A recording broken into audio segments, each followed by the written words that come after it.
दक्षिणी दिल्ली के नेप सराय इलाके में एक 50 साल की महिला की उसके अलग रह रहे पति ने हथौड़े से पीट कर हत्या कर दी।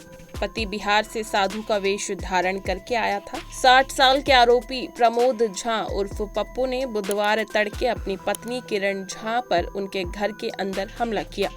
पुलिस ने इसे पूर्व नियोजित हमला बताया है। पुलिस ने बुधवार को ये जानकारी दी। वहीं साथ ही डीसीपी अंकित चौहान ने बताया कि केयरटेकर के रूप में काम करने वाली किरण को उसकी बहू ने सुबह करीब 4 बजे खून से लथपथ पाया। डीसीपी ने कहा, आरोपी अपनी पत्नी से लगभग 10 साल अलग रहने के बाद 1 अगस्त को बिहार के मुंगेर जिले में अपने पैतृक गांव से दिल्ली आया था। उसने कथित तौर पर अपने परिवार के सदस्यों को गुमराह करने और घर में घुसने के लिए साधु का वेश धारण किया था। घरेलू हिंसा की लगातार घटनाओं के कारण किरण पिछले 10 सालों से अपने पति से अलग रह रही थी। अधिकारी ने बताया कि वो बेटे दुर्गेश, बहू कमल झा और पोती के साथ नेपसराय में रहती थी।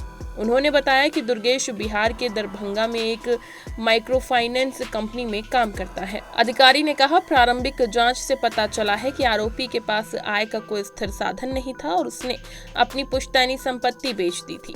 वह अपनी पत्नी पर बिहार लौटकर पैसे कमाने का दबाव बना रहा था, जिससे उसकी पत्नी ने इनकार कर दिया। किरण की बेटी रोमा के अनुसार आरोपी ने उसकी मां के साथ शारीरिक दुर्व्यवहार किया, जिसके कारण वह उसे छोड़कर दिल्ली में नई जिंदगी शुरू करने पर मजबूर हो गई। रोमा ने पुलिस को बताया कि परिवार लगभग 2 महीने पहले एक अंतिम संस्कार के लिए बिहार गया था, जिस दौरान प्रमोद ने हिंसा छोड़ने का नाटक किया था। रोमा ने आरोप लगाया, मंगलवार और बुधवार की दरमियानी रात को उसने मेरी मां की हत्या कर दी, क्योंकि उन्हें फिर से उसके साथ बिहार जाने से इनकार कर दिया।